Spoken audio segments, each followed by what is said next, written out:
Buenos días.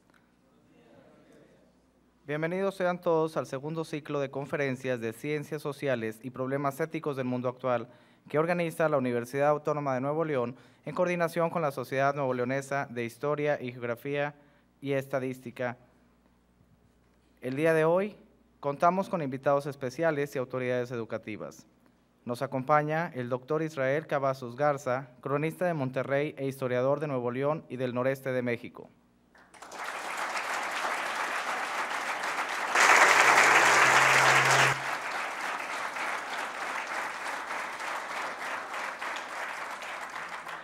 Contamos con la presencia del maestro Arturo Delgado Moya, presidente de la Sociedad Nuevo Leonesa de Historia.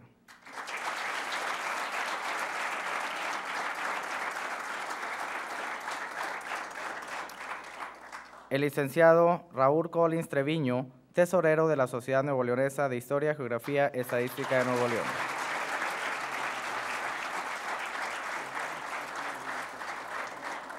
Asimismo, contamos con la presencia del maestro Omar Garza Marroquín, director de nuestra preparatoria.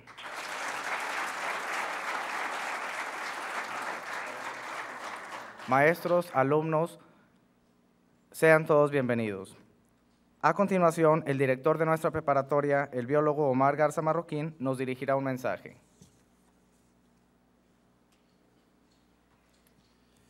Muy buenos días, tengan todos ustedes. Sean bienvenidos a la preparatoria número 13 de la Universidad Autónoma de Nuevo León. Es un gusto que la Dirección de Estudios del Nivel Medio Superior y el Departamento de Educación a Distancia, la Sociedad de Historia del Estado de Nuevo León nos hayan escogido como sede para este importante evento. Saludo a los integrantes del Presidium, al maestro Arturo Delgado Moya, presidente de la Sociedad de Historia, al licenciado Raúl Collins Treviño, tesorero de la Sociedad de Historia, a nuestro conferencista invitado, el doctor Israel Cavazos Garza, a todos los maestros, alumnos de las preparatorias de nuestra universidad que nos siguen por la red y a los alumnos y maestros aquí presentes. Sean todos bienvenidos. Hacemos una felicitación a los organizadores de este evento. Sabemos que el uso de la tecnología, en este caso para educarnos a distancia, es uno de los aspectos contemplados dentro de la visión presente y futura de nuestra universidad. Nos consta de la efectividad de estos proyectos y muy en especial los ciclos de conferencias acerca de la materia de ciencias sociales, en las cuales se ha observado el interés de nuestros estudiantes de contar con personalidades tan importantes en el estudio de la historia y tener en esta ocasión la honrosa presencia en nuestras instalaciones del doctor Israel Cavazos Garza, toda una institución en el ámbito cultural y todo esto gracias a la tecnología que nos facilita el acercamiento al conocimiento. En estos eventos, que son muy importantes, aunque el historiador no esté presente, para los que nos siguen por la red, se pueden comunicar a través de la magia de la electrónica. Estamos muy contentos de nuevo por estar, aunque estemos retirados, a nosotros no nos es fácil tener a las personalidades que tenemos este día. En la preparatoria número 13 y el municipio de Allende les damos de nuevo la bienvenida, queremos que se sientan como en casa. Esta conferencia será de mucha utilidad para todos los que nos acompañan y los que nos siguen por la red. Gracias.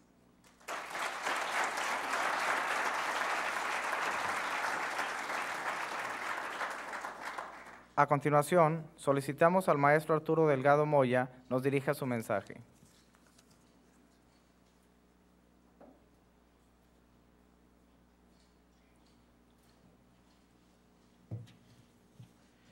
Muy buenos días, tengan todos ustedes. Saludamos a los estudiantes y profesores de las preparatorias de la universidad que por vía internet nos siguen y que este convenio entre la Sociedad de Historia y la Rectoría ha hecho posible que visitemos las preparatorias, estemos ante un auditorio de 150, 200 alumnos con maestros y alumnos, pero estamos seguros que todos los que tienen la facilidad del internet de facultades en sus casas, en cualquier parte, pueden subir a la página www.uanl.mx y en la página web de la universidad, en la sección de eventos, ahí se ve, se escucha esta sesión. Agradecemos las atenciones que los directores nos han brindado el día de hoy, el maestro Omar, que nos conocemos de tiempo porque él empeñoso en estudiar su maestría y nos tocó ser profesores en esa época en el posgrado de la Facultad de Filosofía y Letras. También al maestro Israel Cavazos, que es la segunda ocasión en que dicta una conferencia que se está grabando y que las preparatorias las van a recibir para después, en cualquier circunstancia, reproducir las conferencias y apoyar a los profesores y estudiantes que llevan ciencias sociales o problemas éticos del mundo actual. Agradecemos la disposición que tiene el señor rector, doctor Jesús Anse Rodríguez, para usar la tecnología para llegar a todos los estudiantes y profesores de preparatoria, porque esta es una modalidad que se presenta ahora y que tenemos que aprovecharla en la Sociedad de Historia. Tenemos personal, socios muy especializados en tópicos como el maestro Israel en Historia de Nuevo León, en Historia del Noreste Mexicano, y así tenemos otros especialistas que están recorriendo con nosotros los ámbitos, las preparatorias de la universidad para hacer llegar a nuestros universitarios el conocimiento, el enfoque, el punto de vista que fortalece el estudio que ustedes hacen a diario a través de los programas de estudio que tiene la universidad para el bachillerato.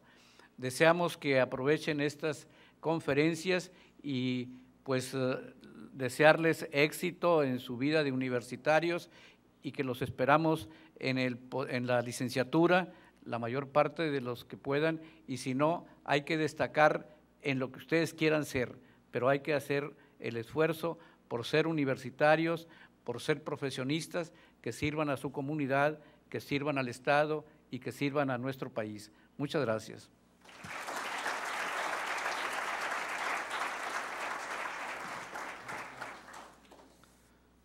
A continuación, me permitiré leer la semblanza del maestro Israel Cavazos Garza. Doctor en Historia por el Colegio de México, ha sido archivista, bibliotecario, profesor, catedrático e investigador. Dedicado a la historia regional del noreste de México, con interés particular en Nuevo León, fue nombrado por el gobierno de Monterrey cronista de la ciudad en el año de 1992. Ha participado en numerosos congresos nacionales y extranjeros y ha sido director del Archivo Municipal de Monterrey, fundador y director de la Biblioteca Universitaria Alfonso Reyes y, desde 1976, director vitalicio honorario del Archivo General del Estado de Nuevo León, entre otros cargos importantes. Ha recibido el Premio Nacional de Ciencia y Artes, las palmas académicas de la Academia Nacional de Historia y Geografía, la medalla Serafín Peña del Ayuntamiento de Guadalupe, medalla Diego de Montemayor, que lo declaran ciudadano ejemplar de Monterrey, entre muchos más reconocimientos. Es autor de más de 25 libros y colaborador en diversas publicaciones periódicas. Destacan los libros Mariano Escobedo, El glorioso soldado de la República, en 1949, Diccionario Bibliográfico de Nuevo León, 1984, Breve Historia de Nuevo León, 1995, y Escritores de Nuevo León, Diccionario Bibliográfico, 1996. En 2009, la Universidad Autónoma de Nuevo León publicó Personajes de Nuevo León y algunos de atrás partes. A continuación, cedemos el micrófono a nuestro conferencista para que nos dicte su conferencia.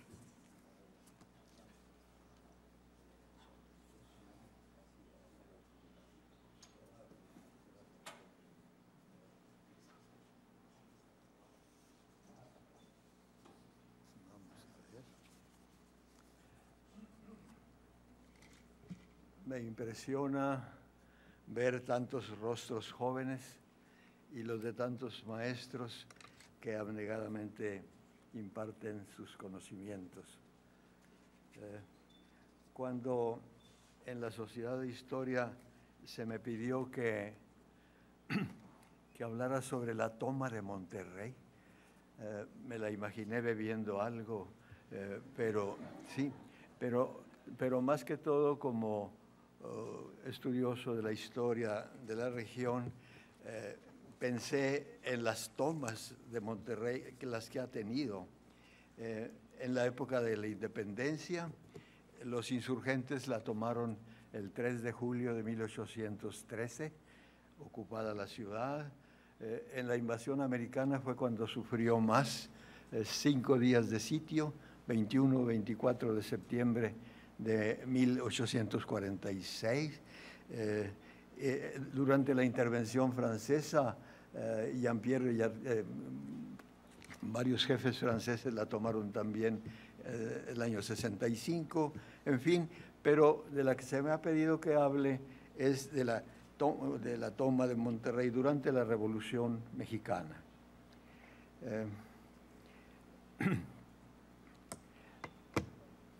Las raíces del tema son muy atrás.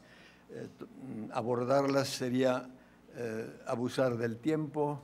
Entonces, cumple solamente decir, por ejemplo, que Bernardo Reyes, gobernador de Nuevo León, impuesto por don Porfirio desde 3 periodos anteriores, don Porfirio ya llevaba 7, para que rigiera aquí y sobre todo para que no le hicieran sombra a los caudillos norteños, Jerónimo Treviño y Francisco Naranjo y otros. Entonces, en el 900 había sido llamado Bernardo Reyes para ocupar el Ministerio de la Guerra en sustitución por la muerte de Felipe Berriozábal, uno de los soldados más valiosos de la época de la intervención, y fue sustituido aquí por don Pedro Benítez Leal, abogado muy prestigiado, pero que don Bernardo desde México, por qué no decirlo, siguió gobernando hasta en los más nimios detalles. No se le escapaba nada, aunque no había internet ni había otros medios de comunicación como los de ahora, pero él estaba pendiente de todo lo que sucedía acá porque, claro, iba a volver. Entonces, pues, de lo que no pudo cuidarse fue de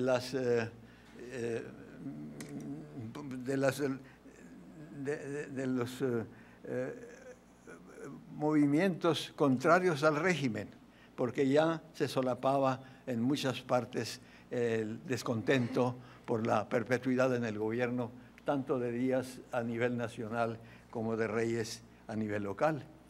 Una de estas expresiones antigobiernistas fue provocada o auspiciada, mejor dicho, por Francisco Naranjo, hijo del general del mismo nombre en Lampazos.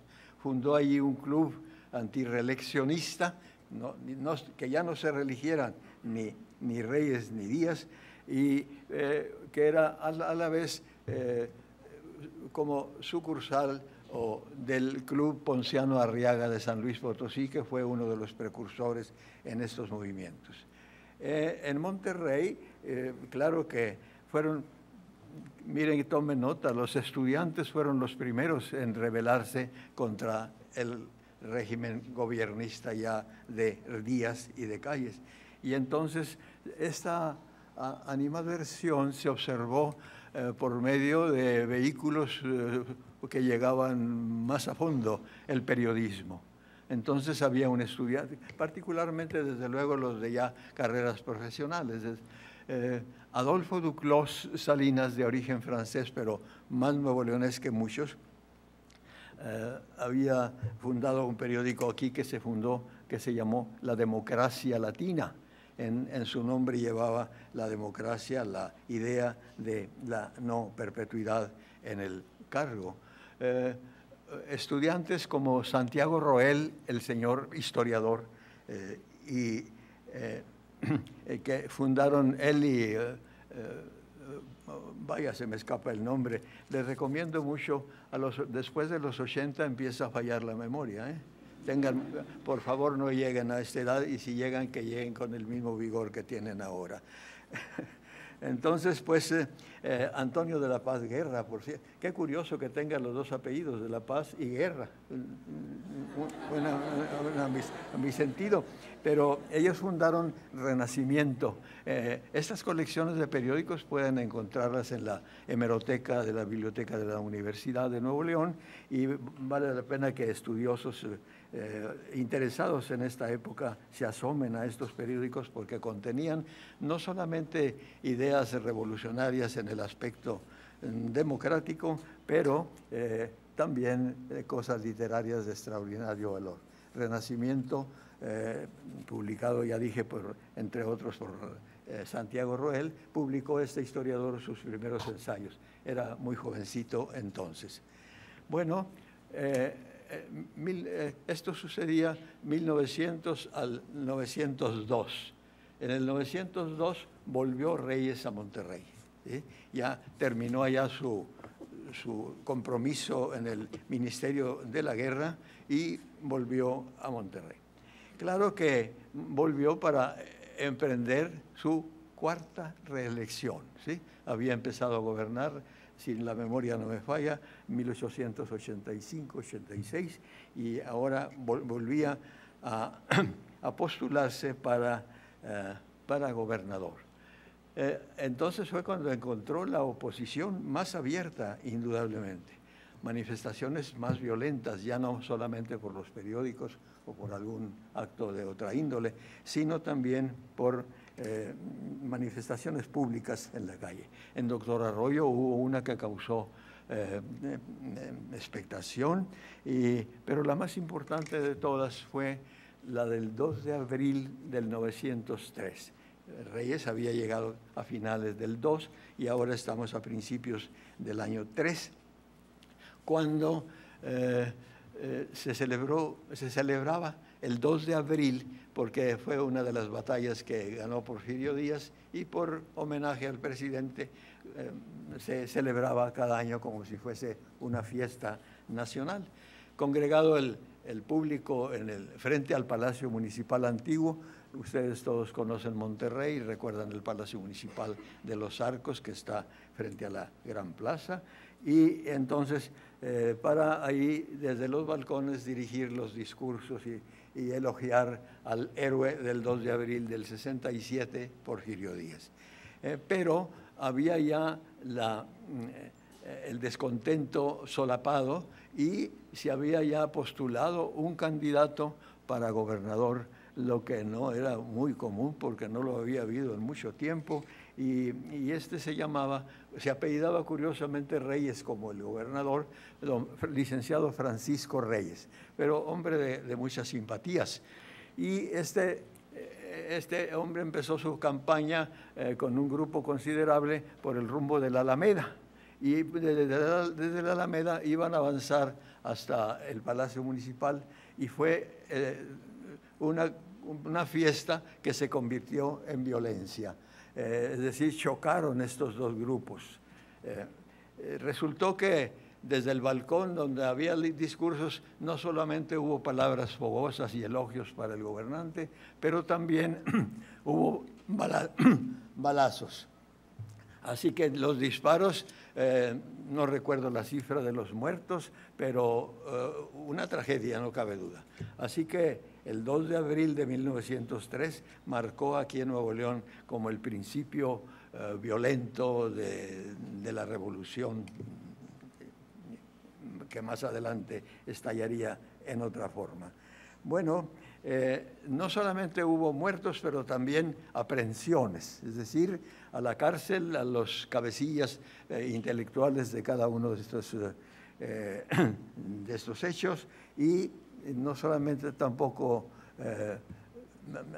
presos, pero también desterrados fuera del país, aquellos que eran más peligrosos para el régimen. Mencioné hace un momento a Adolfo, qué amable, mencioné hace un momento a Adolfo Duclos. Tenía ya mucho tiempo residiendo en Monterrey, muy joven desde luego. Ocuparnos de su biografía nos desviaría indudablemente, pero estos desterrados fueron a dar a los Estados Unidos, por supuesto. a San Luis, Missouri.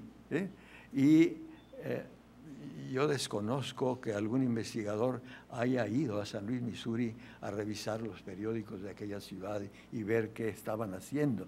Pero, claro, lo que hacían se proyectó indudablemente hasta acá, porque Duclos Salinas, literato de primera magnitud, publicó varios libros, entre ellos uno que se llama México Pacificado, espléndida edición. Yo conservo un tomo de aquella época que, claro, bordaba sobre la manera de pacificar al país. Lo tenía muy pacificado Porfirio Díaz, pero ya era tiempo de cambiar de personajes. Entonces, otro de los personajes que fueron allá fue un lampacense muy distinguido, un maestro de escuela, tenía que ser, los que tenían la inteligencia, los sacerdotes, los maestros, los que cultivaban las letras y lo demás. Entonces, uno de esos maestros fue Antonio I. Villarreal, muy destacado en la historia de la Revolución, por supuesto, pero más destacada, qué interesante, tomen nota las jovencitas, de su hermana Andrea Villarreal, que también se fue allá y que con la mayor tranquilidad del mundo ayudó en esa época y más tarde, no solamente escribiendo, hay caricaturas de ella en los periódicos de San Luis, Missouri, enfrentándose al presidente de los Estados Unidos para decirle que intervenga en las cosas de México para que se solucione toda esta situación. Y no solamente eso, tampoco Andrea Villarreal, no sé cómo se las haría, pero pasaba armas de los Estados Unidos a México, ya con el fin de preparar algo más efectivo, no cabe duda. Entonces, Reyes, desde luego, se lanzó a la campaña para su cuarta reelección y ahora como candidato a la vicepresidencia, porque Díaz estaba lanzándose por octava vez al gobierno nacional y se acostumbraba que hubiera un vicepresidente. Pero Porfirio Díaz, sabiendo que Reyes le haría sombra, inventa algo para alejarlo del país, le inventa una comisión militar a Europa y Bernardo Reyes tiene que salir a cumplir con aquella misión, inventada por supuesto. Lo que se quería era echarlo fuera del escenario político. Y claro, y por otra parte, porque Porfirio Díaz prefirió para candidato a la vicepresidencia a un político de aquella época, Ramón Corral. Muchos le preguntaban, ¿y este Corral quién es? Pues es de los Corrales de Sonora, con doble sentido. Entonces Reyes va a dar a Europa y muchas veces he comentado la bondad de tener un papelito, ya les he dicho que a esta edad la memoria empieza a fallar y entonces es muy saludable tener una memoria de papel. Y recuerdo, lo he contado varias veces, pero creo que no ante ustedes, que el padre Jesús González Montemayor, muy ilustre personaje de la iglesia en Nuevo León, nos contaba que de jovencito, cuando se ordenó sacerdote, le tocó decir el primer sermón y subían a una especie de tribuna alta que se llama púlpito, que ustedes ya no ven en las iglesias, y había preparado un papelito de estos, pero el imprudente del sacristán abrió la puerta y una ventisca se llevó el papelito entre los chales de las viejitas, trágame tierra, y ahí se le olvidó todo. Entonces, yo voy a cuidar mucho mis papelitos. Las cosas andaban de color muy violento, al grado de que surgió otro personaje, ya no entre la gente del pueblo o entre los maestros, sino en un hacendado rico, Francisco I. Madero. Era muy joven entonces, recién había llegado de estudiar en los Estados Unidos. Platicaba don Leopoldo Naranjo, le conocí en Lampazos, que que su padre, que él, don Leopoldo, había sido compañero de escuela de Francisco I. Madero el Joven en los Estados Unidos. Bueno, entonces pues Madero escribe otro libro más violento que el de Adolfo Duclos Salinas, La sucesión presidencial, y señalaba todos los problemas del país y la forma en que él sugería que se solucionaran. Entonces, qué interesante, ahora esta edición salió en 1908, pero es interesante también decir que los Madero estaban muy relacionados con Monterrey desde mucho tiempo atrás. Recuerdan los que han estudiado historia regional que Santiago Vidaurri, aunque un poco arbitrariamente, sin anuencia del Congreso Nacional, decretó la unión de Coahuila y Nuevo León. Estuvieron juntos como un solo estado. A los nativos de entonces se les llamaba nuevo leocoahuilenses, un poco complicado, parece trabalenguas. Y en ese aspecto, alguna vez por poco me linchan en Saltillo porque dije que Carranza era de Nuevo León, porque nació en Nuevo León y Coahuila cuando Coahuila y Nuevo León eran un solo estado. Y el acta del registro civil así dice, aquí está en Monterrey, 1859. Entonces, pues, decía que los Madero estaban muy ligados aquí porque don Francisco, el abuelo de don Francisco, llamado también igual, estaba casado con una señora Elizondo de Villa de García, de Pesquería Grande, como se llamaba entonces, y de ese matrimonio había nacido don Evaristo Madero, el abuelo de don Francisco, y don Francisco también el padre, todos muy relacionados a Monterrey, al grado de que todos sus negocios vitivinícolas, los vinos de Parras, aquí estaban en Monterrey las oficinas. Don Evaristo, el abuelo, aquí murió en Monterrey en 1911, de suerte que aquí estaba Francisco I. Madero cuando salió su libro y cuando ordenaron su aprehensión. Era un reo político que había que sofocar a como diera lugar. Y la aprehensión de Francisco I. Madero fue en una casa que ustedes conocen también, frente a la Alameda. Todavía existe la casa en que vivía don Viviano Villarreal, casado con doña Carolina Madero, tía de don Francisco, y allí fueron a prenderle. Ahora es ahí la rectoría de la UR, es una casa muy hermosa de la transición del siglo XIX y XX. Entonces, pero como no había en Monterrey juez competente para juzgar a Francisco I. Madero, fue trasladado a San Luis Potosí, donde había autoridades competentes. Y allá en San Luis Potosí, la prisión logró escaparse y fue a dar a San Antonio, Texas, y allí suscribir su famoso Plan de San Luis, que lo llamó así, como si fuera de San Luis Potosí, pero fechado en San Antonio. San Antonio, una ciudad muy mexicana, a la que no había problemas entonces para entrar, y en fin, con muchas huellas mexicanas, particularmente de la revolución que habría que estudiar. Madero tuvo muchísimas adhesiones aquí en Nuevo León, desde luego. Celedonio Villarreal en Hidalgo, Nuevo León, encabezó un grupo armado, y tomen nota muy bien, ustedes lo saben mejor que yo, aquí en Allende, Fortino Garzacampos encabezó un movimiento muy importante también, ¿sí?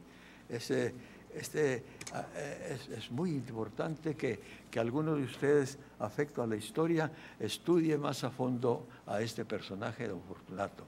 En el pequeño librito hay muchas historias muy buenas de Allende, publicadas por la maestra Lanisi, pero la de José Flor Navarro, 1950, se detiene más a estudiar a estos personajes, y no solamente eso, sino que publica fotografías de don Fortino y de Vidal Garza Campos. Las personas mayores de aquí habrán oído hablar de ellos, y hubo militares con grado muy importante, Silvestre y Eliseo Marroquín, el capitán Juan Pablo de la Garza, el capitán Benjamín Rodríguez, el teniente Francisco Alanís y otros.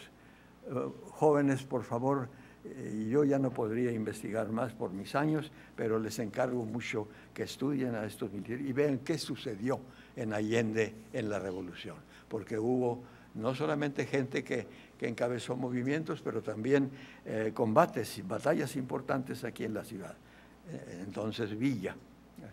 Así que miren que con devoción hacer el recuerdo de estos allendenses que tanto se preocuparon por la vida mexicana. Entonces, ya digo que ese plan de San Luis o plan de San Antonio tuvo muchas adhesiones aquí y Madero, por supuesto, aclamado universalmente o nacionalmente para presidente del país, ¿sí? Su campaña fue de locura, quizá la única en que no haya habido contrincante, todo el mundo hablando de Madero porque su postulado en su libro y su popularidad fue creciendo. Entonces, pues, llegó a la presidencia, se usaba, ya lo dije, que hubiera un vicepresidente. Para esa candidatura iba Bernardo Reyes. Entonces su vicepresidente fue José María Pino Suárez, ¿sí? Qué interesante personaje también. Pero uno y otro fueron asesinados por la traición de Victoriano Huerta, asesinados en la Ciudadela, una plazuela que está, plaza enorme que está muy cercana al Palacio Nacional. Y claro, me gusta mucho, aparte de la historia, estudiar el folclore, la cosa popular, los corridos. Hay increíble cantidad de corridos y cantos populares que surgieron entonces por la muerte de Madero. Un autor de corridos de aquí de Nuevo León, que yo quisiera que existiera un libro porque hay muchos corridos escritos por él para múltiples acontecimientos. José María Barrientos, de los Ramones, Nuevo León, fue el primero en decir, me permiten que cante, febrero día 22 de 1913, fecha tan negra y atroz que al corazón estremece. Don Venustiano Carranza, gobernador de Coahuila, por defender la nación, puso en peligro su vida. Y justamente a eso se refiere, a que inmediatamente después del asesinato, el gobernador de Coahuila, don Venustiano Carranza, se levanta y firma otro plan, ya no el plan de San Luis, el plan de Guadalupe, a la hacienda de Guadalupe cercana, no tan cercana por el desierto entre Coahuila y Monclova. Ahí firmó ese plan de Guadalupe en marzo del 1913, desconociendo al presidente Victoriano Huerta, que usurpador, aparte del asesinato, se había entronizado en la presidencia. Así pues que entonces esos corridos son como documentos. A veces son minucias que a veces dicen más que cualquier otro documento histórico. Entonces, pues, a este movimiento de don Venustiano Carranza se le llamó constitucionalista, porque pugnaba porque se redactara una nueva constitución, que se convocara a un nuevo congreso que era necesario reestructurar la Constitución mexicana. Y entonces, pero claro, para eso había que tomar las armas. Y ahí mismo en la hacienda de Guadalupe asistieron gente muy notoria para tomar las armas. Y ya mencioné Antonio y Villarreal, que ahora no sé cómo pudo pasarse de nuevo acá, pero acá está ahora también. Y se trataba ahora de, con varios grupos de armados, subir al norte para contrarrestar cualquier comunicación con Laredo, con los Estados Unidos, ¿sí? Y entonces Antonio de Villarreal formó una división, Pablo González otra, Jesús Carranza, hermano de don Venustiano, otra, y emprendieron ese encargo de don Venustiano de subir al norte y bajar por Nuevo León, recuerden el mapa de Nuevo León perfectamente, para ese propósito. Entonces, hubo combates muy serios en Villaldama, fines de marzo, el 3 de mayo. El Día de la Santa Cruz en Villaldama se celebra con mucho entusiasmo esa fiesta religiosa de la Santa Cruz, y el 15 de junio en Lampazos. De la de Villaldama, es curioso, andaba en el grupo un fotógrafo de Casasola, este fotógrafo nacionalmente conocido en aquella época, y tomó película, de aquellas películas en que se ven a los personajes muy apresurados, muy curiosa la grabación, pero que es un documento histórico irrefutable, magnífico. Entonces, ya vemos que Villaldama y Lampazos en plenos combates desde la parroquia. Hay muchas relaciones muy hermosas sobre estos ataques. De aquí se habían mandado, desde luego, desde Monterrey, ejército que contrarrestara aquellas acciones. Durante 5 meses están en el norte de Nuevo León en lucha constante. Y en ese tiempo, Pablo González, el general Pablo González, fue nombrado jefe de operaciones del Ejército del Noreste, cargo sumamente importante a un hombre que sabía lo que iría a tener entre manos. El propósito de este Ejército del Noreste era el de apoderarse de Monterrey. Qué difícil, porque estaba la ciudad magníficamente guarnecida. Para ello organizó 3 columnas, no columnas como la del auditorio, sino columnas de soldados, para procurar avanzar lo más posible hacia esta zona. La primera de Antonio y Villarreal. Lo he mencionado muchas veces, uno de los personajes más valiosos, no cabe duda. La segunda del general Francisco Murguía, muy interesante tipo también. Y la tercera de don Jesús Carranza, ya dije, hermano del gobernador. Es interesante observar que entre el grupo de militares y políticos viene Manuel W. González, militar muy ameritado, pero más ameritado aún por lo que escribió después, sus novelas, sus historias sobre la revolución. Qué bellos libros los de Manuel W. González. Bueno, entonces avanzan los de Antonio Villarreal hasta Mamuliqui, en la zona de Sabinas Hidalgo, recuerdan los que conozcan muy bien esa geografía, y Ciénega de Flores, ya casi en los aledaños de Monterrey. Nadie tenía sueldo, ¿cuál? Entonces sufrían mucho estos militares. Yo conocí, con esto voy a revelar mi edad, poco antes de la década de los 50, en los 40, a muchos veteranos de la Revolución que vivían todavía, ¿sí? Y entre ellos en la Sociedad de Historia, a la que ingresé muy temprano por quienes quisieron impulsarme, y que uno de ellos, el doctor Francisco Vela González, de Agualeguas. Este hombre valiosísimo. El reloj es muy traicionero, voy a procurar apresurar más las cosas.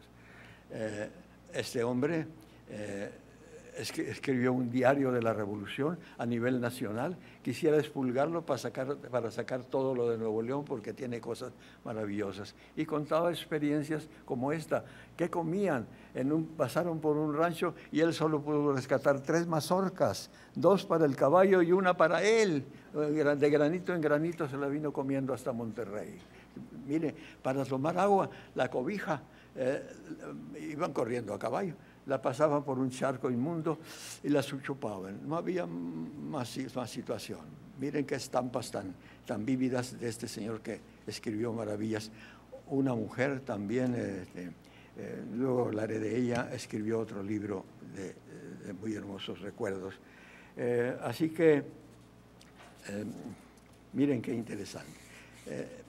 Ya acercándose a Monterrey, combates en Villa del Carmen, en Salinas Victoria, en Topo Chico, ya completamente en los aledaños de la ciudad. El libro a que me iba a referir es de Consuelo Peña de Villarreal, la conocí, veterana de la Revolución, que escribió apuntes como si estuviera platicándole al papel, de una sabrosura increíble. Bueno, pero hubo un primer ataque a la ciudad. no se tomó de inmediato. El cuartel general estaba en San Nicolás, ahí hicieron los planes de ataque, 23 de octubre de 1913, 23 de octubre del 13. Monterrey estaba defendida por Adolfo Iberri, un militar que era más que militar, era un poeta. Conozco muchos libros de él, versos muy hermosos. Y entonces Jesús Carranza va hacia el obispado para impedir cualquier entrada por Saltillo. Adolfo Villarreal ya tiene su cuartel general en Madero y Corona, más o menos a la altura de la escuela actual del presidente Calles. El general Ildefonso Castro ya había entrado hasta la Alameda y hasta la penitenciaría, que entonces estaba por la calle Pino Suárez, etc. Francisco Murría entró por acá, por el oriente, por la villa de Guadalupe. Sí, mis padres vivieron la revolución en carne propia. Les oí contar cómo en los portales de Palacio, el Palacio Municipal, estaban los generales o los jefes principales bebiendo y contando chascarrillos muy alegres, y venía algún oficial: mi general ya se tomó tal punto, se lustraban las botas y entraban triunfantes sin haber oído ni un tiro. Pero así eran las cosas. Así que también se tomó la cervecería, y no solo la cervecería, sino también la cerveza. No dejaron nada a los soldados. Y, sí, al grado de que un parte oficial dice que en gran parte se perdió la ciudad en esta primera ocasión porque la mayor parte de los soldados andaban más que ebrios de tanta cerveza que se habían bebido.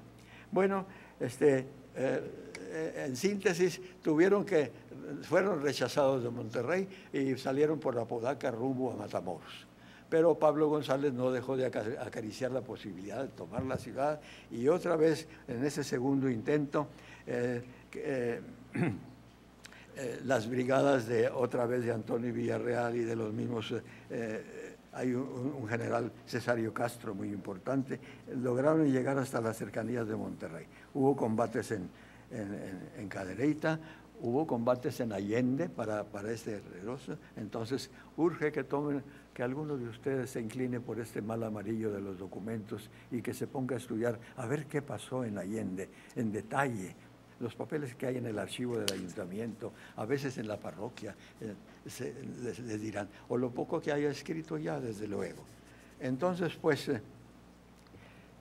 otra vez los papelitos se me enredaron. Bueno, el cuartel general ya va a estar en la estación del Golfo, que todavía existe, este viejo edificio muy bello, por cierto, de los ferrocarriles para el ferrocarril de Tampico. Madero y Zaragoza, una esquina desde ahí empezaron a cañonear al Palacio de Gobierno. Hay fotos del palacio con las balaustradas de arriba, las columnas de arriba destrozadas, y hay fotos también de soldados abajo con cañones, y hay fotos muy bellas de la iglesia del Sagrado Corazón, la bóveda arriba llena de soldados también, de los de la defensa de la ciudad que estaban repeliendo cualquier ataque. Entonces, pues, Villarreal logra llegar hasta Tapia y Zaragoza. Los muchachos que hayan ido a Monterrey con frecuencia recuerdan esa esquina, ya casi en el centro de la ciudad, y entonces, pero tan violentos fueron los ataques de todos los frentes que se vieron obligados a salir de la ciudad los ocupantes, los defensores. Ahí estaba en el Palacio de Gobierno el gobernador Salomé Botello y muchos oficiales de la defensa civil, como se llamó entonces, para defender la ciudad. Así que en este segundo intento ya se logra tomar la ciudad.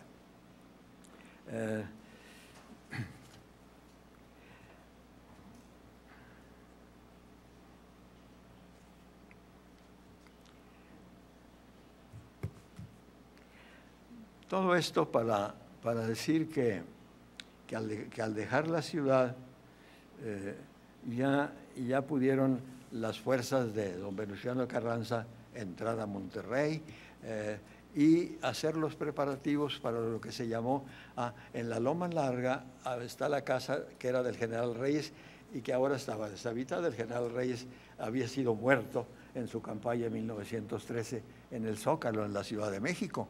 Entonces la casa estaba deshabitada y allí estaba el don Venustiano haciendo planes. Le auxiliaban mucho personajes de relieve intelectual internacional como José Vasconcelos, Luis Cabrera y otros. Muy interesante esta época en la que se está organizando esto. Se prepara la convención en Aguascalientes y de esta habría de salir la organización del Congreso Nacional. Mientras tanto hubo una escisión, un choque entre Pancho Villa, que era revolucionario contra el gobierno también, pero ahora entre él y Venustiano Carranza por razones que sería difícil explicar aquí, pero que viene Villa a ocupar Monterrey y echa a Carranza de la ciudad, a las fuerzas de Carranza. Otra vez en los cantos populares, sobre la historia de la cucaracha, tan famosa mundialmente, a donde vayan ustedes, al Congo o Egipto, la oyen tocar a la cucaracha. La ponen en diversos sitios. Yo he encontrado constancias fidedignas de que el canto surgió en un bar en donde estaban los villistas en Monterrey, porque hasta una de las coplas dice: ya se van los carrancistas, ya se van haciendo bola porque vienen los villistas y los echan de la cola. ¿Sí? La cucaracha tiene la presencia de Villa en Monterrey y hay un folleto muy interesante que encontré por ahí. Entonces, pues, el Congreso se reorganiza, don Venustiano presidente, don Venustiano asesinado en Tlaxcalantongo. La historia que sigue, ustedes la saben mejor que yo, porque es historia nacional, y entonces el mejor corolario que pudo tener todo esto fue la reunión del Congreso Constituyente que redactó la Constitución de 1917, en la que se plasmaron todos los ideales en favor del obrero, del maestro, qué sé yo. Muchas gracias por haberme oído.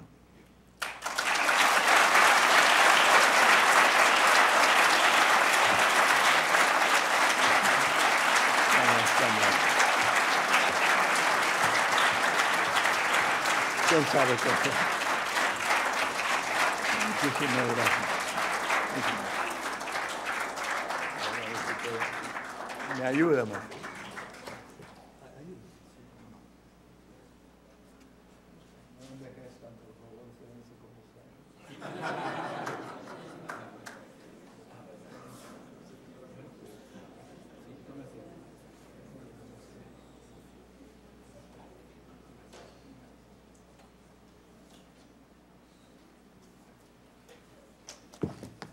¿Alguien tiene alguna pregunta que hacerle a nuestro expositor?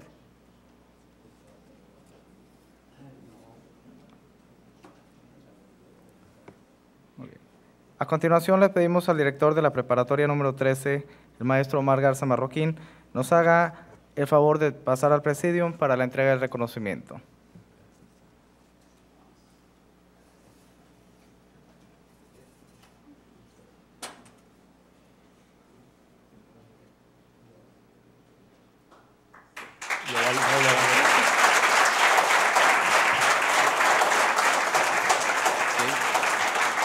Se los voy a leer.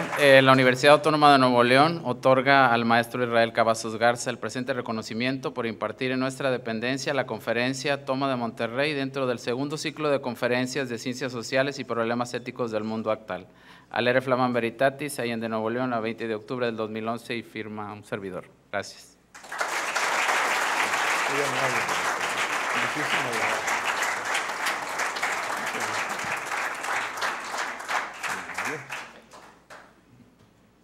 Agradecemos a nuestro conferencista y los invitados especiales, así como a cada uno de ustedes su presencia el día de hoy. Buen día.